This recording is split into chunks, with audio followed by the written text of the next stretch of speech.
In this guide, I'll show you how to update your Instagram profile picture.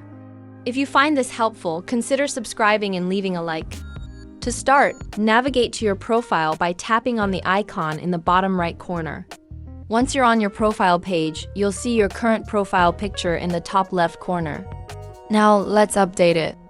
Instead of tapping directly on the profile photo, which takes you to the Add to Story section, look just below your profile picture and select Edit Profile.